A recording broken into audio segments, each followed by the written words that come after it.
ఇప్పుడు justice PC Ghosh commission ఏదైతే కాళేశ్వరం మీద వేశారు కమిషను, ఆ కమిషన్ ఇచ్చిన నివేదిక కొట్టేయాలని చెప్పి కేసీఆర్, హరీష్ రావు హైకోర్టులో పిటిషన్ వేశారు.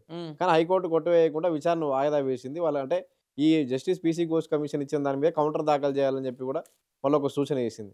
ఏంటి ఇప్పుడు కాళేశ్వరంది విషయంలో ఏమి లేదు, కేసీఆర్ అరెస్ట్ అయ్యే అవకాశం ఉందా? ఏమీ లేదు. మరి కేసీఆర్ ఒకటి కేసీఆర్ అరెస్ట్ అయితే దగ్గరుండి కేసీఆర్కి అవకాశం ఇచ్చినట్టే అన్న. కేసీఆర్ అరెస్ట్ అనేది తెలంగాణలో శాంతి భద్రతల విఘాతానికి దారితీస్తుంది.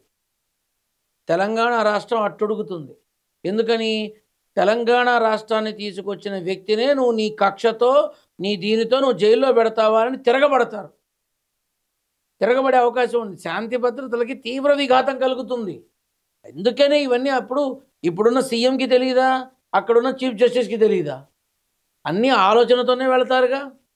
కాళేశ్వరం ప్రాజెక్టు తను తీసుకొచ్చాడు, తనకి తెలియకుండా ఉండదుగా.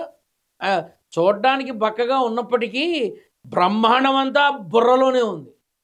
ప్రతి ఒక్కటి చెప్పగలడు, ప్రతి ఒక్కటి తెలియపరచగలడు, ప్రతి ఒక్కటి వాదించగలడు, ప్రతి ఒక్కటి వివరించగలడు. అది కేసీఆర్ అంటే. ఇప్పుడు నన్ను కేసీఆర్ తొత్తనుకున్నా ఒత్తనుకున్నా ఏమన్నా అనుకొని నాకేం భయం? ఇది నిజం. కాళేశ్వరం ప్రాజెక్టు విషయంలో ఆ రోజు నీళ్లు ఉన్నాయి, ఈరోజు ఉన్నాయా?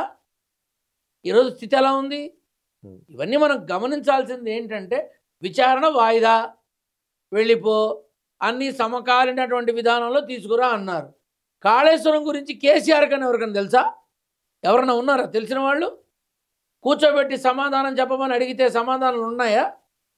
సో ఇవన్నీ కూడా ఏంటంటే ఆలోచించుకోవాలి మనం. కక్షపూరితమైన చర్యలకి, ధార్మికమైన చర్యలకి తేడా ఉంటుంది. ఇప్పుడు ఆ తేడా కనబడుతుంది. ఇది గమనించుకోవాలంతా.